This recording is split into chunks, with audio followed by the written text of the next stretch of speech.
Video editing course के आज के इस लेक्चर के अंदर हम रिपल एडिट टूल और रोलिंग एडिट टूल के बारे में पढ़ेंगे। ये दोनों टूल एक बहुत ही अहम टूल है जो कि हमारे टाइम को बचाते हुए हम फास्टली वीडियो एडिटिंग कर सकते हैं। जो काम हम सिलेक्शन टूल की मदद से कर रहे होते हैं उसको हम रोलिंग एडिट टूल और रिपल एडिट टूल की मदद से मल्टीपल स्टेप्स को एक ही स्टेप के अंदर कर सकते हैं। तो बिना टाइम को वेस्ट के चले इस लेक्चर को शुरू करते हैं।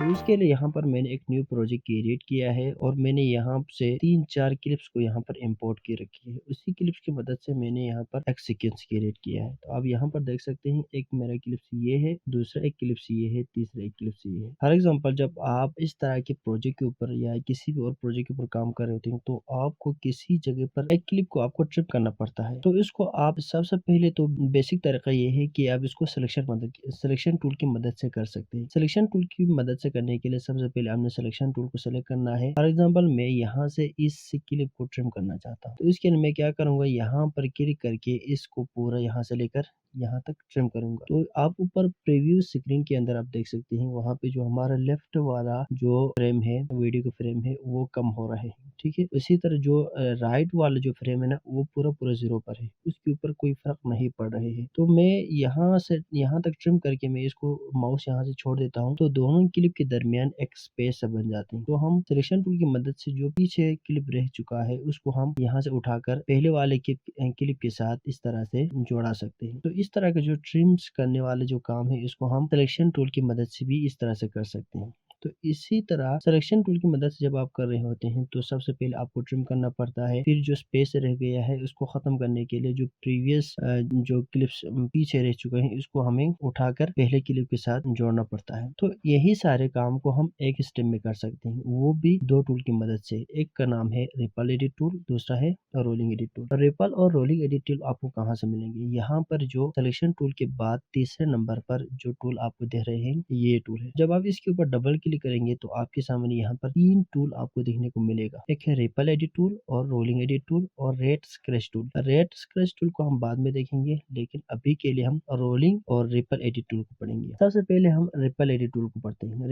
रिपल एडिट टूल को जब आप सेलेक्ट करते हैं तो आपके सामने कुछ इस तरह का एरो बनकर आ जाएंगे आपके माउस। फॉर एग्जाम्पल मैं इन्हीं दोनों क्लिप के दरमियान रिपल एडिट टूल की मदद से ट्रिम करना चाहता हूँ, वीडियो को यानी शॉर्ट करना चाहता हूँ। तो इसके लिए मैं क्या करूंगा, फॉर एग्जाम्पल यहाँ पर मैं क्लिक करूंगा। क्लिक करने के बाद मैं इसको राइट साइड की तरफ ट्रिम करना चाहता हूँ। ठीक है, राइट यहाँ ये जो क्लिप है इसको मैं ट्रिम करना चाहता हूँ। तो इसके लिए मैं यहाँ पर क्लिक करके इसको मैं राइट की तरफ लेके जाऊंगा। तो ऊपर अगर आप देख लें जो हमारे प्रीव्यू स्क्रीन है वहां पर अगर आप देखें तो जो लेफ्ट वाला हमारा वीडियो फ्रेम है वो बढ़ रहे हैं, उसका जो साइज बढ़ना शुरू हो गया है। लेकिन राइट वाले जो मेन प्रीव्यू स्क्रीन के ऊपर राइट वाले फ्रेम के ऊपर कोई असर नहीं पड़ा है। जब आप यहाँ लाकर छोड़ देते हैं तो क्या हो जाएंगे, ऑटोमेटिकली जो प्रीवियस वाला जो वीडियो फ्रेम है वो ऑटोमेटिकली बढ़ जाएगा। इसी तरह जो राइट साइड वाला जो यहाँ पे जो मिडल में जो क्लिप रखा हुआ है ये ऑटोमेटिकली ट्रिम हो जाएंगे। इस तरह आप इसको ट्रिम कर सकते हैं। जब आप इसको छोड़ देते हैं तो ये क्लिप ऑटोमेटिकली ट्रिम हो जाएंगे यानी शॉर्ट हो जाएंगे, और प्रीवियस जो क्लिप जिसके अंदर जितने फ्रेम बाकी है वो पूरा का पूरा ऑटोमेटिकली जो हम माउस को छोड़ देते हैं ये उसके साथ जुड़ जाएंगे। पहले हमें जब सिलेक्शन से कर रहे होते हैं सिलेक्शन टूल की मदद से तो हमें पहले इसको ट्रिम करना होता था, बाद में हम इसको उठाकर उसके साथ मिलाना होता है। अब भी रिपल एडिट टूल की मदद से हम इसको डायरेक्ट जस्ट इस तरह ट्रिम करेंगे तो ये जो पीछे जितने क्लिप्स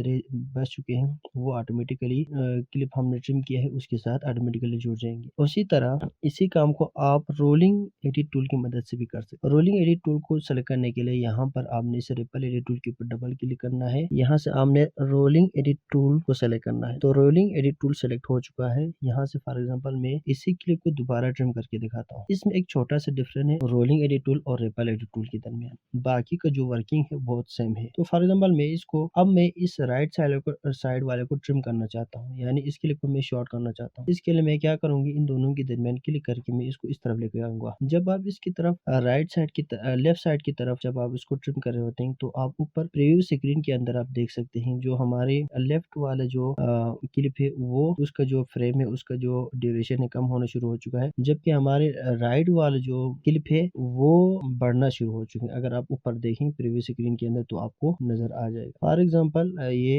मैं एक दफा कट लगाकर यहाँ से आप लोगों को अच्छी तरह दिखाना चाहता हूँ। मैं क्या कर रिपल रोलिंग एडिट टूल की मदद से इस जो क्लिप है ना, ये वाला क्लिप, इसको मैं ट्रिम करना चाहता हूँ। तो मैं क्या करूँगा, यहाँ पर यहाँ से मैं रोलिंग एडिट टूल को सेलेक्ट करूंगा और यहाँ से मैं इन दोनों के दरमियान क्लिक करके राइट की तरफ लेकर जाऊंगा। तो जब आप इसकी तरफ ट्रिम कर रहे होते हैं तो आप ऊपर प्रीव्यू स्क्रीन के अंदर देखें तो आपको दोनों क्लिप का आपको थंबनेल देखने को मिलेंगे। जो राइट वाला थंबनेल है वो इस तरफ वाला है, जो लेफ्ट वाला थंबनेल है वो तरफ वाले क्लिप का है। तो जब आप यहाँ से राइट साइड की तरफ ट्रिम कर रहे होते हैं, राइट वाले क्लिप को ट्रिम करके शॉर्ट कर रहे होते हैं, तो ऊपर आपको दोनों थंबनेल दिख रहा होगा। दोनों थंबनेल के ऊपर आपको लेफ्ट साइड वाले थंबनेल से आपको जो जितने टाइम ड्यूरेशन बढ़ रहे हैं वो देखने को मिलेंगे, और जब राइट की तरफ जो थंबनेल है उसके ऊपर आपको जितना सेकंड हमने ट्रिम कर लिया है उसका ड्यूरेशन देखने को मिलेंगे। जब अब यहाँ पर लाकर फॉर एग्जांपल मैं यहाँ लाता हूँ, यहाँ से मैं माउस को छोड़ देता हूँ, तो ये ऑटोमेटिकली जो राइट वाला जो